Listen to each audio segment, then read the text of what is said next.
Oi, gente.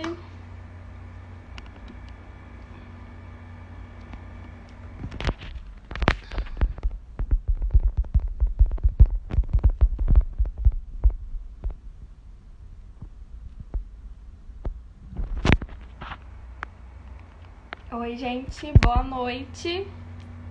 Tudo bem? Tá todo mundo me ouvindo direitinho?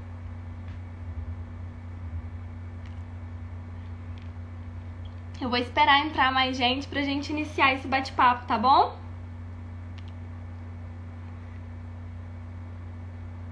Vão me falando aqui nos comentários se tá todo mundo ouvindo direitinho. Hoje o tema da live é a psicanálise e o feminino, tá bom? Isso. Oi, gente. Oi pra quem tá entrando. Eu vou esperar vir só um pouquinho mais de pessoas. Já entro com a nossa convidada, tá bom?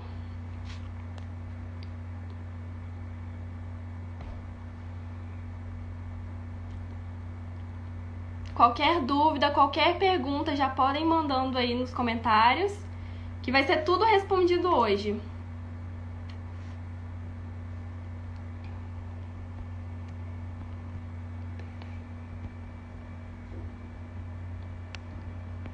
Pera aí que eu vou colocar a André Steiner aqui.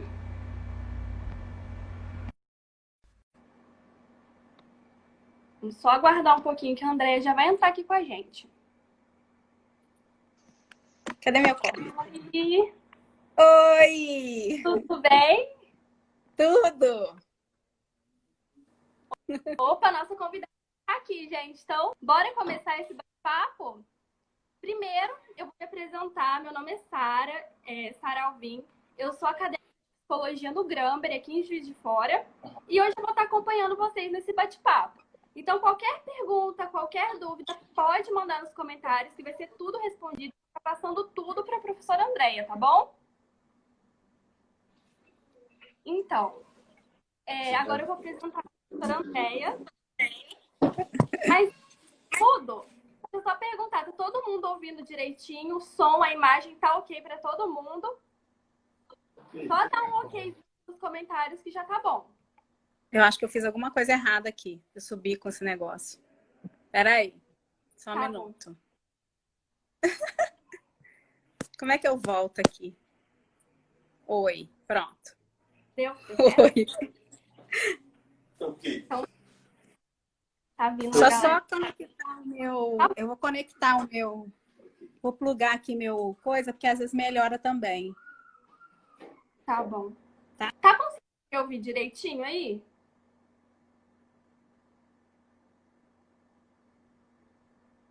Só um momento, gente. Agora deu. Deu? Agora Tá eu me tô... ouvindo? Oi? Tá me ouvindo direitinho também?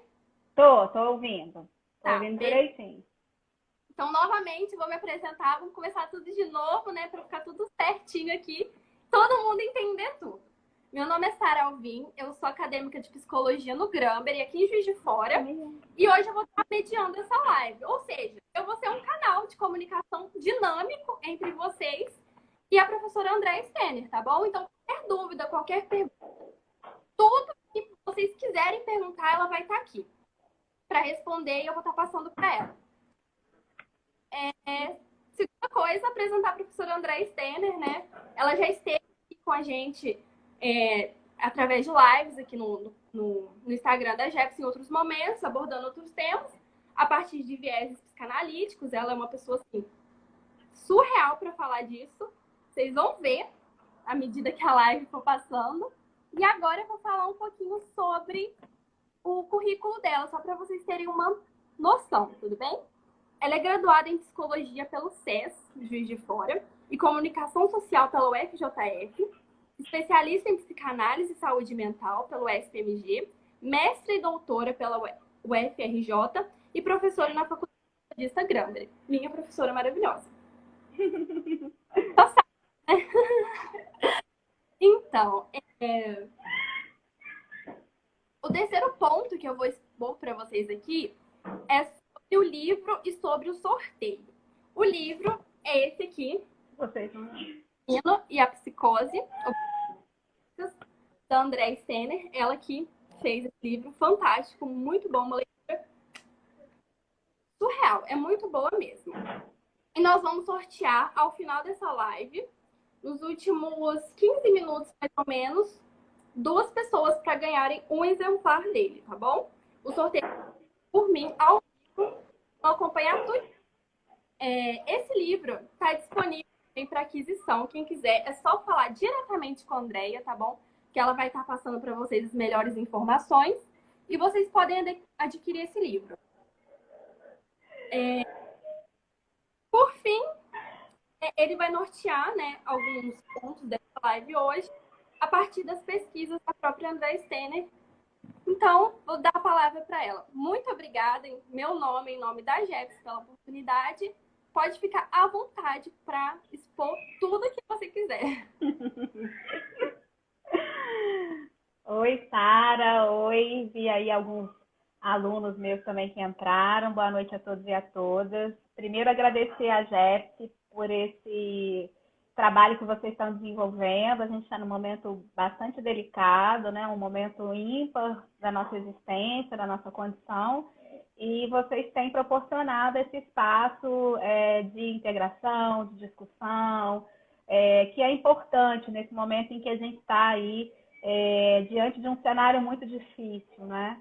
E que a gente está refém, né, de uma coisa que vem aí, que nos atravessa, e que esse contato ele tem sido online, enfim. Então, acho que a JEPS, nesse sentido, como uma associação muito importante, né, que já vinha desempenhando um papel para a psicologia do município e da região, muito ímpar, muito bacana, e agora também nesse momento da pandemia, podendo aí fazer a contribuição de vocês, e parabenizo, vocês têm toda a minha admiração e o meu respeito pelo posicionamento de vocês, por tudo que vocês conseguiram consolidar a partir desse coletivo, desse grupo, ao longo dos anos que vocês começaram a trabalhar, e assim, e trazer mesmo o compromisso da psicologia, que eu acho que é muito importante, não só nesse momento, mas não dá para a gente falar do sujeito sem falar dos seus aspectos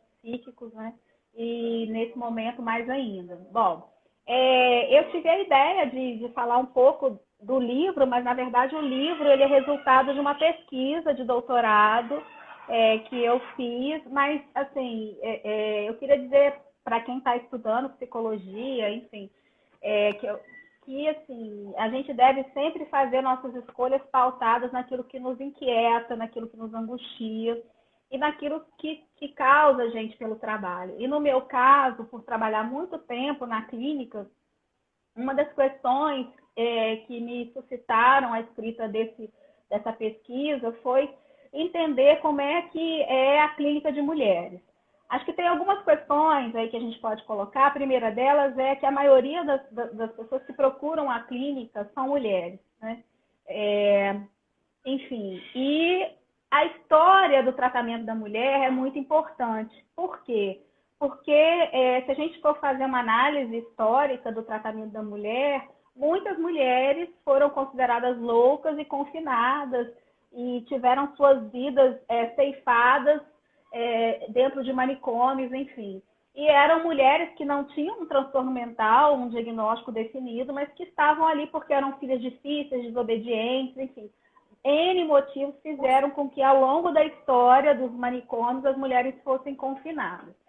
E aí, a partir da minha escuta clínica, do meu trabalho enquanto supervisora pelo Ministério da Saúde, nos serviços de saúde mental, e também no meu próprio trabalho, né, enquanto psicóloga, uma pergunta que eu fazia era se havia, né, a minha pergunta há alguma diferença no enlouquecimento feminino para o enlouquecimento do homem, né? As mulheres enlouquecem como? E eu tentei fazer uma resposta a isso a partir dos construtos teóricos da psicanálise, que é do lugar que eu falo, né? Que não é uma resposta para toda a questão que eu coloquei no início, óbvio. Tanto é que quando eu comecei, Sara, a escrever lá, né, minha proposta de tese. Foi muito interessante que a gente passa por uma banca e as professoras falavam assim, olha, você vai ter que enxugar, não dá para você falar sobre a história do confinamento da loucura, a época que como a UFRJ tem um convênio com a Sorbonne, né, com a Universidade com Paris 7, a minha ideia era ficar um ano na França pesquisando nos manicômios franceses, estudar a história da Camille Claudel, que é um dos capítulos do livro, né? Que foi uma grande escultora francesa e que tem uma história bastante trágica em relação ao seu adoecimento e aos anos que ficou dentro de um manicômio. Mas, enfim, eu tive que, por questão do tempo do doutorado e uma questão até mesmo do que era possível eu pesquisar, eu tive que escolher. E nessa escolha, então, do meu trabalho, eu resolvi falar do enlouquecimento feminino a partir da Camille Claudel, que foi uma escultora. Existe um filme francês que eu indico para vocês verem, com aquela maravilhosa... Oi? Pode falar, já vou até anotar. É Camille Claudel. A atriz do filme é Isabelle Adjani. Ela, inclusive, ela interpreta duas mulheres que enlouquecem, né? Que é a Camille. Para quem não conhece Camille Claudel, mas com certeza deve conhecer Rodin. Rodin é um famoso escultor francês. Se não conhecem Rodin, vão se lembrar de uma escultura que é aquela imagem do homem assim pensando, que é o Le Pensée. É uma imagem, uma escultura muito importante. A Camille Claudel foi amante de Rodin durante um tempo. E ela, só que enquanto Rodin esculpia, né, grandes obras, ela esculpia pequenas obras e ela não conseguiu ter o seu reconhecimento enquanto mulher, e aí vem toda uma perspectiva sócio-histórica. E no romance com Rodin, ela acaba desencadeando um transtorno mental, onde ela acaba enlouquecendo e ela constrói um delírio paranoico de perseguição, e isso faz com que, infelizmente, a família decida interná-la no manicômio, onde ela foi viver por 43 anos até o dia de sua morte.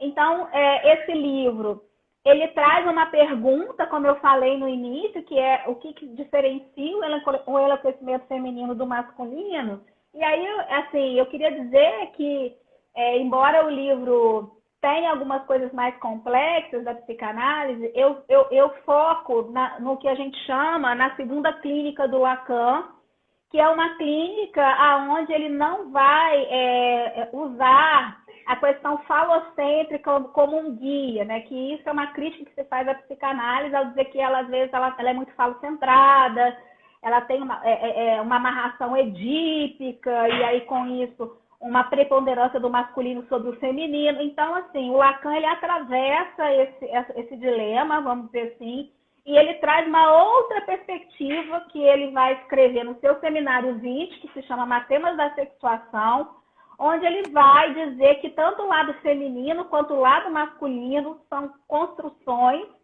e que não coincidem nem com a questão do falocentrismo e nem com a questão da diferença sexual pelo ponto de vista da anatomia, que é o que o Freud também diz, né? E aí, o Freud, é interessante que o Freud tem uma pergunta que ele não consegue responder, que é o que quer uma mulher. Inclusive, virou uma série na década de... Eu não vou me lembrar. Uma série na Globo, né? O que quer uma mulher. O Freud, ele não consegue responder. Ele fala, há um enigma em relação ao feminino. E o Lacan tenta responder dizendo que a mulher, ela tem sim uma diferença. A mulher, estou falando feminino, tá? Eu não estou falando mulher, gênero, mas o feminino. O feminino, ele tem uma relação que não passaria por essa construção mais regrada da lógica masculina. E ele vai dizer, olha, a mulher acessa coisas que o homem não acessa, que o masculino não acessa. E por ela acessar isso, a loucura se manifesta nela de maneira diferente. E aí eu fui tentar, instigada por isso, porque às vezes quando você vai para o discurso psiquiátrico ou o discurso da psiquiatria, você fala, ah, ela tem uma plastia, ela é psicótica, louca, né? Mas ela tem uma plastia histérica. Isso empiricamente a gente via muito na clínica, no cotidiano, né? Essa psicótica, ela usava muito de... O que é plastia histérica, né? Ela usava muito de um feminino exacerbado, né? Então, era muita cor, muita cena. E isso vai... Mas espera aí, né? Que lugar é esse? Que resposta é essa loucura? Tem várias questões, Sara. Mas, assim, tem uma questão que eu acho muito bacana, que eu acho que Lacan traz, né? Lacan era um psiquiatra, Freud um neurologista, eu acho que isso também tem uma diferença. O Lacan, ele trabalhou com um psiquiatra francês, que é o de Clérambault, ele ficou anos estudando com o Clérambault, e o que o Clérambault estudava? O Clérambault era um perito de um departamento de polícia, e ele estudava todos os crimes passionais. Né? Ele era um médico perito para poder dizer por que aquele crime ocorreu, se aquela pessoa que cometeu o crime ela estava com a sua sanidade mental, enfim, ele fazia uma anamnese e ele cria uma metodologia para identificar a passionalidade na psicose. E o Lacan, estudando com o Clérambault, ele vai entender esses crimes passionais. E aí, o Lacan, ele traz uma coisa que eu acho muito bacana, porque a gente tem um entendimento que não é correto, como eu falei, do falocentrismo. Uma outra coisa, de dizer assim, a neurose é o padrão, a psicose é a exceção. O Lacan, quando ele retoma Freud, ele vai dizer, olha, tanto neuróticos como psicóticos não têm relação total com a realidade. Então, ele vai inverter essa clínica, porque o Lacan funda o seu estudo a partir da clínica da psicose. Né? Enquanto o Freud vai estudar as histéricas e vai desenvolver todas as teorias utilizadas pela psiquiatria ao longo da história, o Lacan, ele vai trazer a contribuição do estudo da psicose. Ele vai dizer, olha, todos nós, na verdade, somos antecedidos por uma coisa que não tem nome, que ele vai chamar de real. Então, o neurótico e o psicótico, eles vão ter que se haver com essa falta de nomeação. E eles vão ter que, a partir dessa falta de nomeação, construir um simbólico e um imaginário a seu modo. Então, ele meio que coloca assim, olha, não há o padrão. Há psicóticos e há neuróticos, e a psicose não é o avesso da neurose. Então, isso é uma coisa muito interessante. Outra questão que o Lacan contribui, ele vai dizer, olha, não podemos recuar diante da psicose. Né? O Freud achava impossível tratar psicóticos, porque ele falava que o psicótico não fazia transferência, ele não conseguia perceber, embora ele escreva brilhantemente sobre o caso Schroeder.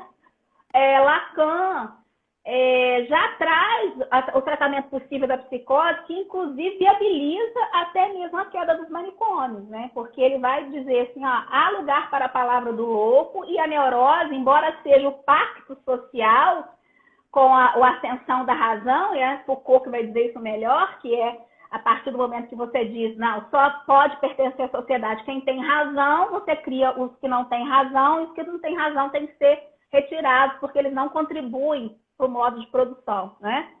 O Lacan vai torcer isso, né? Ele vai trazer que... Tá me ouvindo? Estou ouvindo. Ah, tá. Todo mundo tá ouvindo? Pode falar.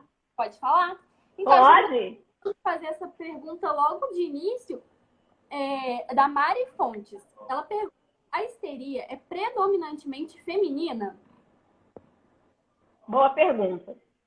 Eu acho bom já pontuar isso. Primeira questão, a histeria não é o feminino. O que o Lacan aponta como o que é o feminino não é a histérica, porque a histérica ela ocupa uma posição neurótica diante do feminino. Ou ela é fálica, e por isso ela ocupa uma posição de que ela não tem divisão, é um sujeito reivindicativo, da queixa. A histeria, ela ela tem mais diálogo com a mulher, mas ela não é o feminino. Tanto é que a gente tem histeria masculina. E o Freud fala isso desde lá do início da clínica dele, né? Na experiência que ele tem com Charcot, quando ele vai estudar a histeria com Charcot num grande hospício, né, francês, que é La Salpêtrière. A gente tem histeria masculina também, né? A histeria, na verdade, é uma posição que o sujeito fica diante dessa relação com esse real, ou seja, com isso que atravessa, que a gente reveste com que o Lacan vai chamar do mito individual do neurótico. Ele vai dizer, a gente constrói uma história para dar sentido à nossa vida, a gente interpreta essa história na trama familiar. Então, a histeria não é da mulher. A histeria é uma posição diante desse real ou desse encontro aí com essa impossibilidade de dizer que nos antecede. Tá? Mas, fala. Caráter de predominância, digamos que estatisticamente, caráter de predominância seria notável mais em mulheres, no caso. Sim. Uhum. E a neurose obsessiva mais nos homens. Sim, isso é verdade, mas isso não quer dizer que todo homem seja obsessivo e toda mulher seja histérica. E a posição feminina não é a posição da histeria. Tá? Ah lá, direitinho. Oi? Esclareceu direitinho para a Mari, ela agradeceu. É complexo, assim, 1 hora de live, é muita coisa. Mas assim, então, gente, só para voltar ao livro, né, o que eu fiz? Eu fui até, então eu peguei, e aí quando eu falo, né, ainda mais para quem está fazendo psicologia, isso é muito importante, a gente tem que estudar aquilo que nos inquieta, aquilo que nos aguça. E quando eu era estudante, eu fiz estágio em 2 lugares. Um foi o HU, né? Eu fiz estágio hospitalar por 2 anos e meio no setor de cirurgia e no CTI. E o outro foi o CAS. Então, eu tinha, nesse momento, uma escolha a fazer por aquilo que a prática clínica me convocava.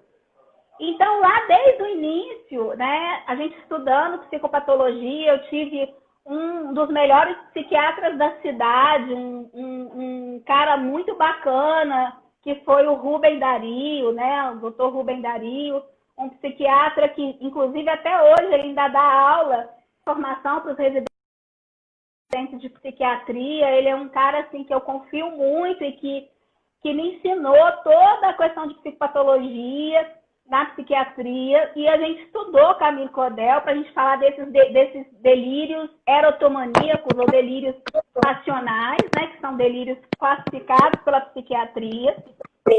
E ele também me apresentou uma outra mulher, que é a Adele H, né, ou Adele H, que, curiosamente, na época o filme que ele me emprestou era francês, não tinha tradução, era francês, inglês, que é a história da filha do Victor Hugo, ou do Victor Hugo, que todo mundo também conhece, né? Os Miseráveis, enfim. A Adele H era uma mulher... Oi? Diga, Sara. O poeta, conhecemos. Esse todo mundo conhece, né? O Victor Hugo todo mundo conhece. Você traz um pouco de água para mim, por favor? A Adele H, ela também ela tem um delírio, um enlouquecimento também a partir de um amor, né, de uma personalidade. E ela, enfim, não vou dar spoiler, vocês podem assistir o filme, hoje ele tem legenda e tal, dá para assistir também. Ela enlouquece também por amor, e aí tem uma questão que a gente pode depois desdobrar, que existe um fenômeno que o Lacan vai apresentar no caso da mulher, que ele vai chamar de devastação, que ele diz que um homem pode ser para uma mulher uma devastação, e aí, enfim, é um outro mote que está ali descrito no meu livro, e que é uma outra discussão, né, dos relacionamentos abusivos, enfim, a gente desdobraria para um outro tema, e aí eu pego também nesse livro o fragmento de um caso clínico, né, que é como a psicanálise faz, né, sua metodologia de pesquisa é pela via do estudo de caso, é assim que a gente trabalha. E nesse fragmento eu trago, então, também, obrigada, toda a questão do delírio erotomaníaco dessa paciente em relação aos homens e toda a dificuldade que ela tinha de manejar isso, porque ela era uma mulher enlouquecida, né? Então, eu falo desse enlouquecimento na mulher com esse toque aí, dessa plastia, né? Dessa coisa da cena. E aí, Sara, tem uma coisa também que eu acho importante compartilhar. Até hoje, né, o Freud, ele teve uma missão ou uma pontuação, uma fundação muito importante, porque foi ele o primeiro homem a dar ouvido às mulheres, né? Sim. E a histeria não era considerada pela medicina uma doença. E até hoje a gente percebe isso, né? As pessoas banalizam, falar isso aí é histeria, isso é só uma cena. E, na verdade, a histeria é uma forma de adoecimento, sim. E o Freud, quando foi escutar essas mulheres, ele viu que havia toda uma construção em cima daquele, e sofrimento em cima daquele adoecimento, né? Então, Freud, nesse sentido, ele dá um lugar para a mulher, para a fala da mulher, uma mulher do século, né, de 1900, do século XIX, agora me perdi, não, século XX, né? No início do século XX, final de 19, enfim, porque ele começa a escrever em 1800 e pouco, ele dá lugar para essa mulher para ela poder falar, e a mulher daquele século, ela não tinha lugar, né? Ela não tinha como falar. Então, eu acho que isso é uma coisa... Oi? Não tinha voz, exatamente. Não, ela não tinha voz. Então, nem a histeria era reconhecimento como uma manifestação. Parecia assim. E, curiosamente, até hoje, a histérica carrega esse estigma, né? De que, isso é histeria. Você banaliza esse sofrimento, você não reconhece que isso é um sintoma e desmerece, né? Desqualifica a cena histérica. E é curioso também, né, quando eu oriento na clínica, os meus supervisionandos, eu tenho todo o cuidado de falar, olha, quando você acolher uma mulher, você, por favor, veja, pergunte para ela como é que estão todos os acompanhamentos dela, porque a questão hormonal, por exemplo, ela interfere muito em condições psicopatológicas, né, no humor e tal. Então, muitas das vezes, a gente precisa descartar o que a gente chama de organicidade.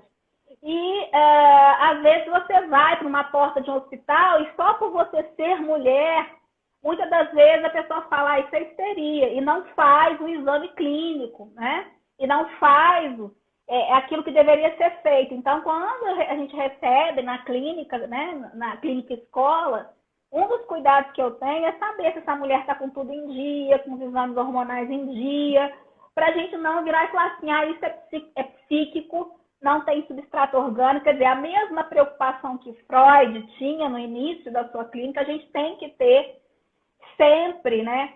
Para a gente, primeiro, não banalizar e, segundo, não tornar psíquico aquilo que tem causa orgânica e que precisa, sim, de um acompanhamento médico, clínico. É importante essa sua fala, porque é uma forma da gente interligar as diversas áreas do conhecimento a fim de sanar o sofrimento do outro, né? Mesmo... Peraí. Mesmo que seja psicológico, que seja físico, né? Um interfere no outro diretamente. Então é importante ter essa conversa, essa forma de lidar, sabe? Com todos esses aspectos para eliminar os fatores e deixar, né? Um ser humano equilibrado, em homeostase, né? Em homeostase, como diz Freud. É muito importante que a gente entenda que a gente está tratando de pessoas e que existe um aspecto biopsicossocial, né? A gente não pode... aí, por exemplo, foi curioso que na banca, né, me perguntaram se a Camille Claudel hoje teria o mesmo destino, né? Você acha que a Camille Claudel hoje, ela enquanto uma artista, que tinha esse delírio de perseguição com Rodin, destruía todas as suas obras que criava, vivia cercada de gatos, sem rotina, absolutamente enlouquecida. Você acha que ela teria o mesmo destino, né, que ela teve lá quando ela foi internada, e ela ficou 43 anos internada e ela morreu dentro de um manicômio? Foi a pergunta que me fizeram. E eu fiquei curiosamente pensando, acho que não, né?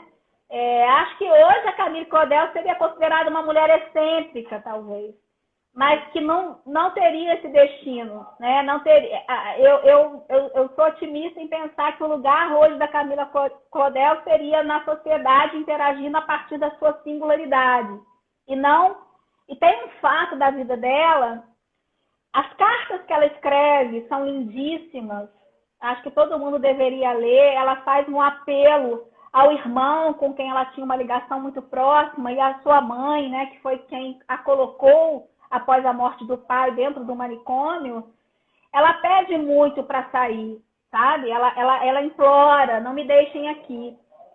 E aí, dentro do manicômio, a equipe lá de saúde sabia quem era a Camille Claudel e sabia que ela gostava de produzir em mármore, em argila, e eles levam argila para ela, na esperança de que ela, a partir que aquilo ela pudesse produzir alguma coisa dentro do manicômio.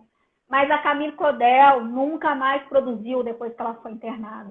Ela ficou 43 anos dentro do manicômio sem produzir uma obra.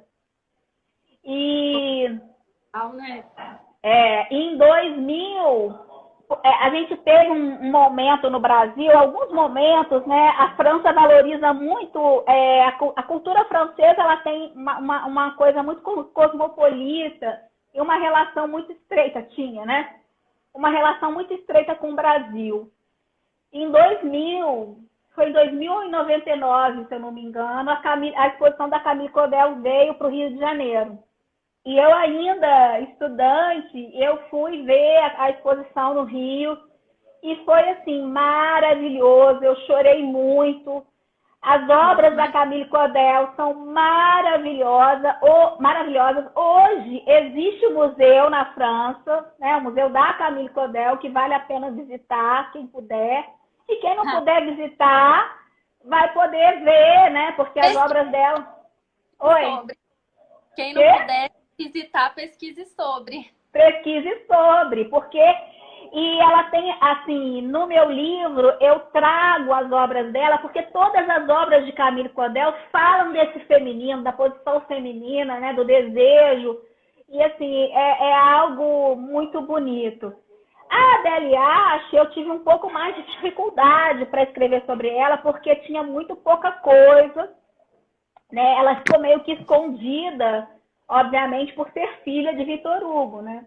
Então, mas ela também, ela sai enlouquecida atrás de um homem pelo qual ela se apaixona, e que está numa dessas colônias, né, francesas, e aí ela é resgatada e o pai a interna também. Então, é o mesmo destino da Camille Claudel. E essa paciente que eu trago o fragmento do caso, ela tem a oportunidade de ser tratada em liberdade, que é num CAS. Isso muda toda a história dela, assim, é bem diferente do destino que ela tem. Basicamente, eu vou falar disso no livro, enfim. Vamos trocando aí se tiver mais pergunta, né? Tem umas perguntas para você aqui. Então, Posso tá. fazer? Claro, deve. Eu não consegui anotar quem foi que fez, mas quem fez provavelmente está aí, vai ouvir essa resposta. Que foi assim: a fibromialgia possui relação com a histeria?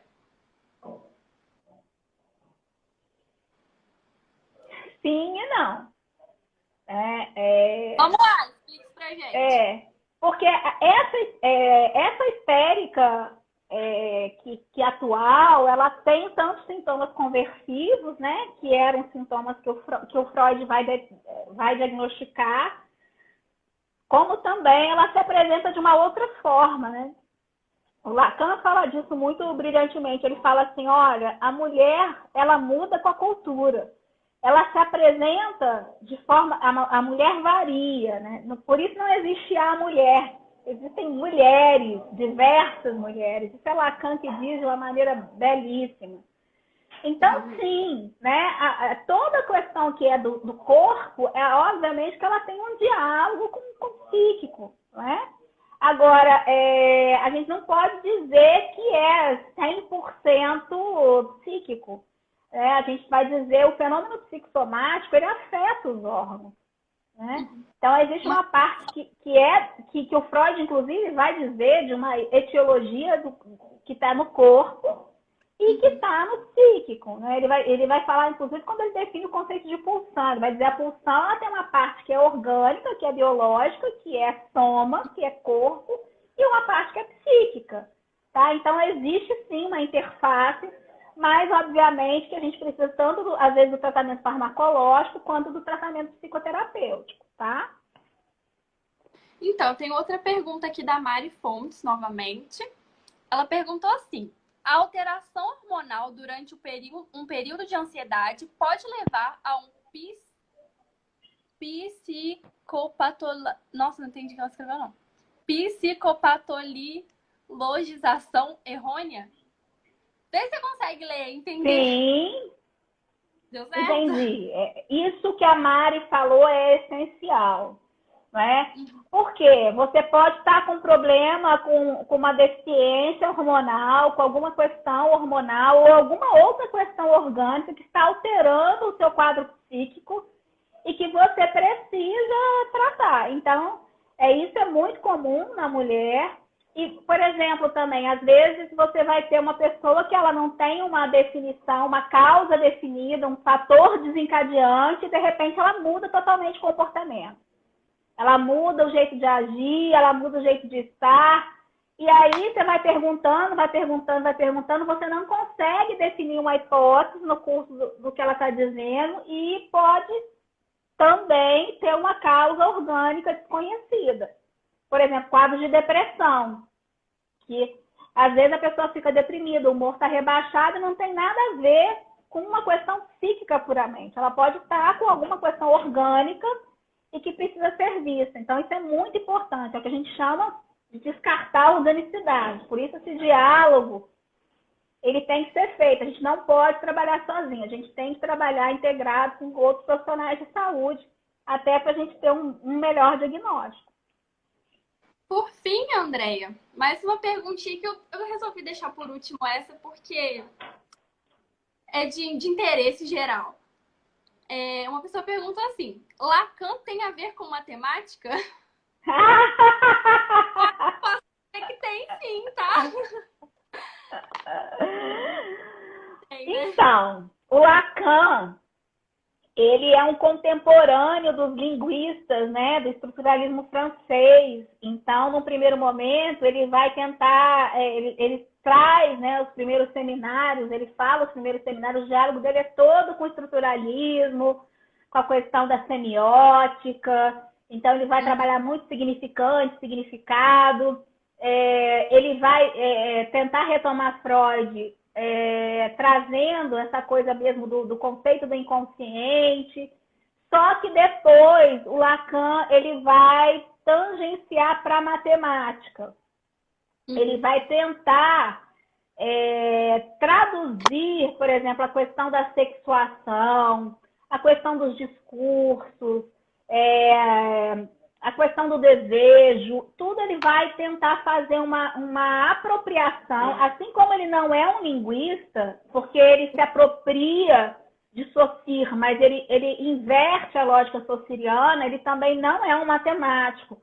Ele se apropria de alguns teoremas, ele se apropria de alguns matemas, e a partir desses matemas ele tenta construir a lógica do inconsciente, a lógica do, por exemplo, quando ele, na última clínica, ele vai falar dos registros, então ele vai para a matemática. Mas ele não é um matemático. E ele também não é um linguista. Aqui tem até uma parte aqui no seu livro, na página 29, que você fala de um psicanalista francês. Eu não vou saber pronunciar o nome, então me corrija o equívoco. Tá Gottlob Frege. Como fala isso? Frege. Frege. Então, É. aí fala assim nessa parte. Cuja ideia é de que o uso da matemática poderia trazer uma lógica inequívoca sem ambiguidades da linguagem. Ou seja, a matemática para excluir as ambiguidades da linguagem, né? Eu achei Sim, sim. interessante essa parte. É porque existe uma conversa do Lacan com a matemática no sentido até de você escapar um pouco dessa ideia de que a psicanálise seria um discurso e não uma ciência, né? Então ele vai lançar a mão do rigor da matemática para poder usar as fórmulas da matemática para poder fazer uma equivalência sobre aquilo que ele estava falando. Então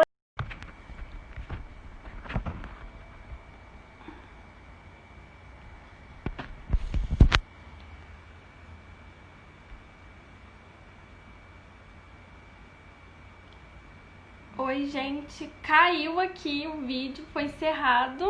Pera aí, que a gente vai dar um jeito aqui pra finalizar essa live. Só um momento.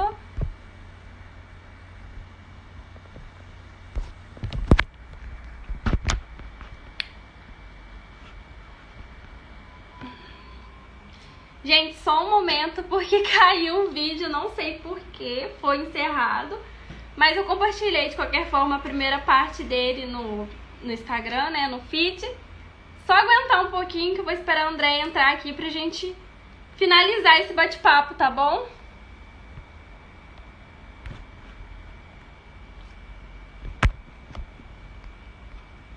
Ai, meu Deus. André está dentro. Opa, peraí.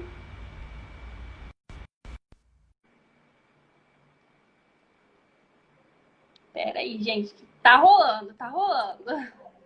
e aí, caiu, né? Não sei, encerrou sozinho. Olha que a gente tinha tempo, tá? Mas enfim, eu compartilhei a primeira parte já e vamos terminar, né? Você pode dar suas considerações finais agora, a gente vai fazer o sorteio. Pode ficar à vontade, Andréia.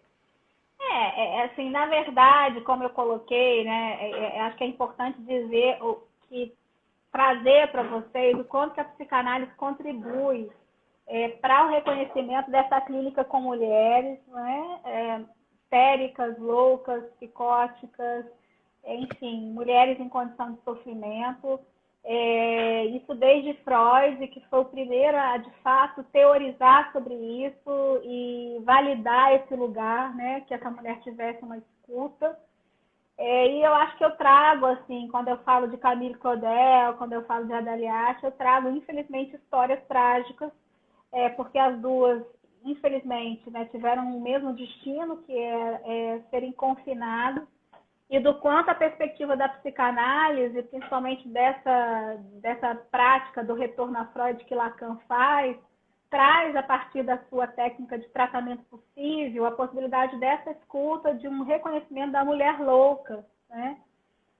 Dessa mulher que enlouquece e que também, ao longo dos anos, até muito pouco tempo atrás, foi confinada e foi silenciada, né?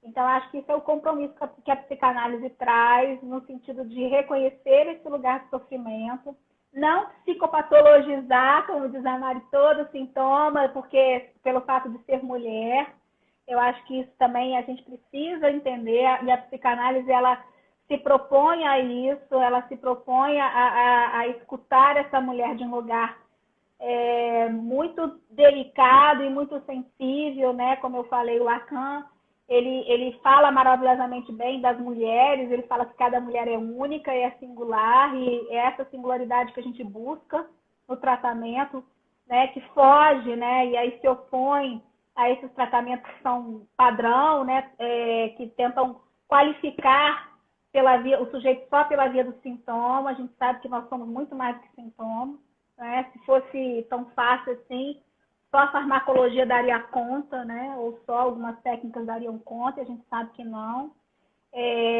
Enfim, e aí eu tentei escrever um pouco sobre isso e falar de uma coisa também que me causa muito interesse, que é a questão do amor, né? E da devastação, que é um conceito que o Lacan traz, para falar do feminino, e aí não é da loucura, mas falar de como que uma mulher às vezes pode ficar devastada diante do outro e o quanto que a gente precisa cuidar disso. Sim. Não sei, acho que é um pouco isso que eu queria trazer e agradecer mais uma vez a oportunidade de estar aí podendo compartilhar com vocês esse meu percurso e eu estou à disposição. Então, André, agora pessoal meu, eu queria te perguntar se tem como você trazer um panorama bem atual de tudo que você falou, tipo, jogar no hoje. O que você consegue falar disso pra gente?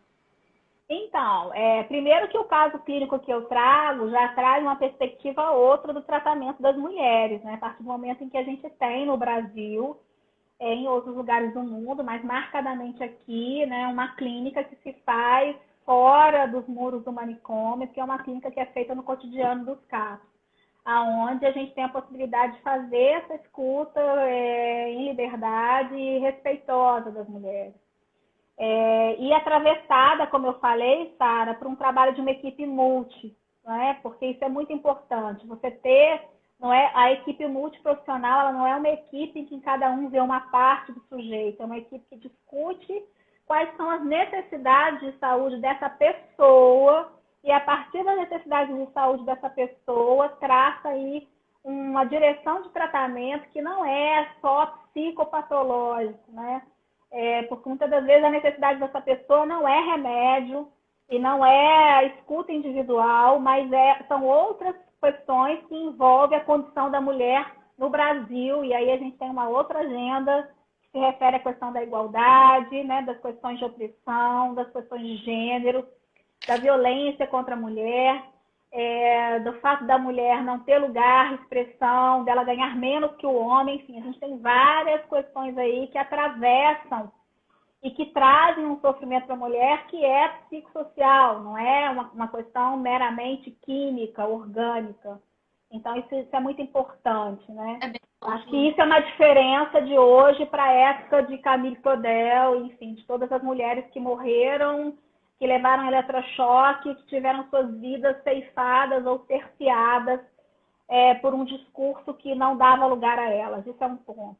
O outro ponto é que essa mulher hoje, ela não precisa ser, assim, quando me perguntam, professora, mas você não acha que antigamente era melhor? Porque, né, tem essa ideia de que a ilusão de que os casamentos duravam, de que as relações eram mais vamos dizer assim, firmes, e de que o passado era melhor do que hoje. Não, não era. Primeiro, que as relações duravam sob o silêncio de muitas mulheres. Segundo, que a liberdade é o bem mais precioso que a gente tem. Você vê que no Brasil a gente só conquistou o direito ao voto a partir de 1920 ou 30. Até a década de 60 ou 70, a gente não podia divorciar, não tinha divórcio no Brasil. Então, assim, não tem nada de bom no passado nesse sentido. Isso é uma ideia ilusória, infantil. Agora, temos outros problemas, tá? Temos outros problemas e que produzimos sintomas a partir disso. Mas olha que coisa, nada melhor do que a liberdade, né? Para essa mulher hoje poder optar o que ela construir uma coisa que a gente está vendo retrocesso, mas que é uma luta da mulher, o direito ao próprio corpo. Ela não tem que ser obrigada a ser mãe se ela não desejar, né? Ela poder escolher construir a sua carreira profissional. A questão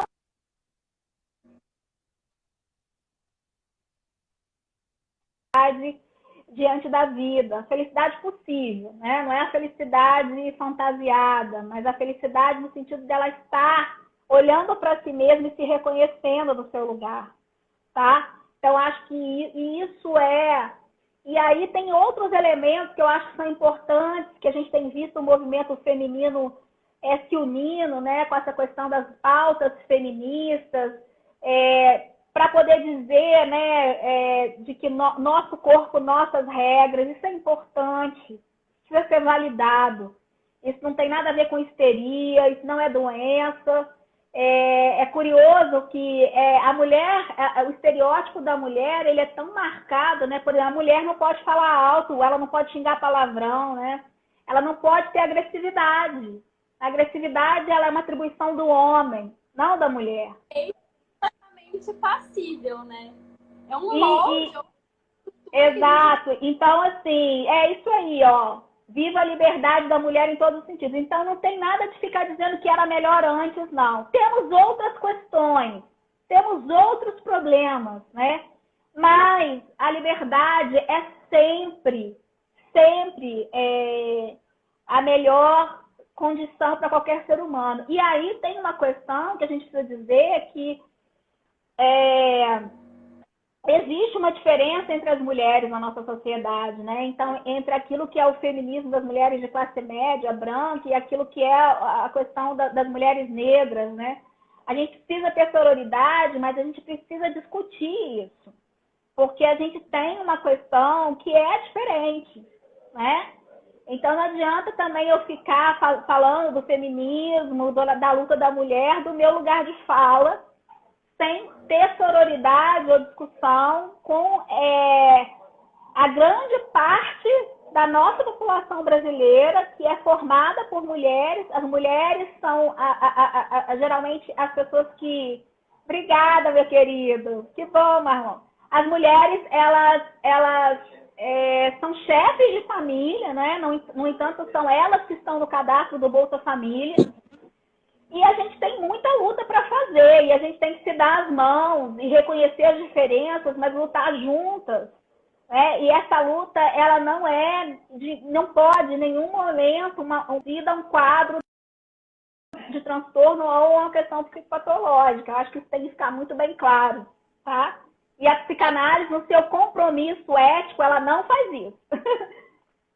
Pode falar. Foi super enriquecedor. Você pontuou coisas impressionantes. Realmente precisam ser faladas, precisam ser debatidas.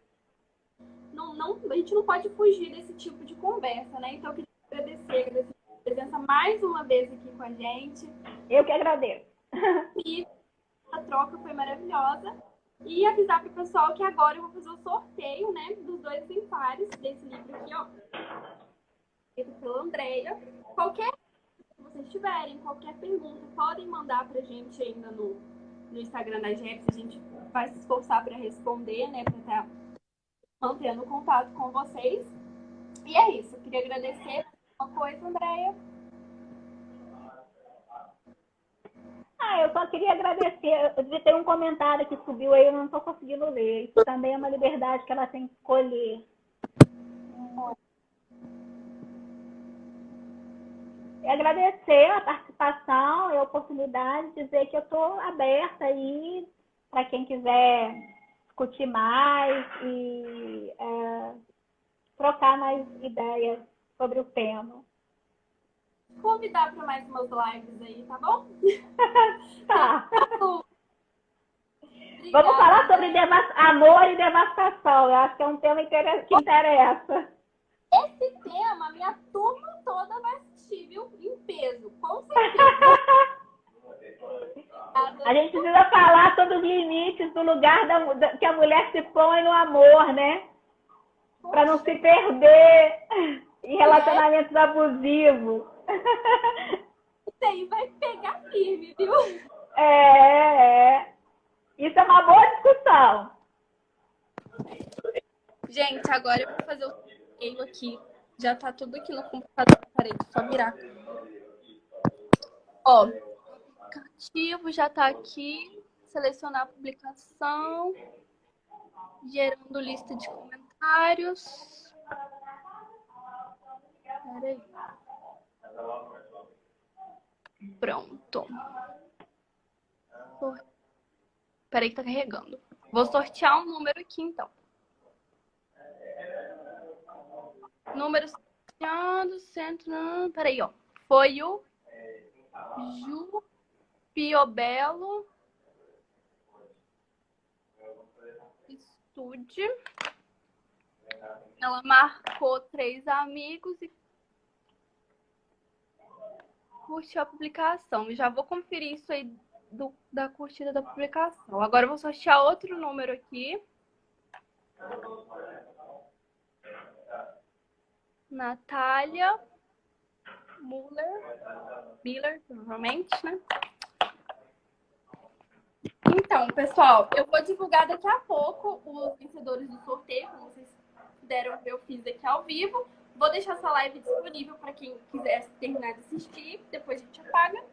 E é isso. Obrigada pela presença de todo mundo. Eu queria agradecer em meu nome, né, Sara, em nome da Jepsi. Qualquer coisa, entre em contato com a gente. Vai ser sempre um prazer estar auxiliando vocês em qualquer assunto. E é isso. Tchau, tchau, Andréia. Obrigada, viu? Tchau, gente. Ó, um beijo para vocês e quem sabe a gente volta para falar sobre amor, hein? As relações amorosas. Tchau, tchau. Estrutura. Tchau. Beijo. Tchau.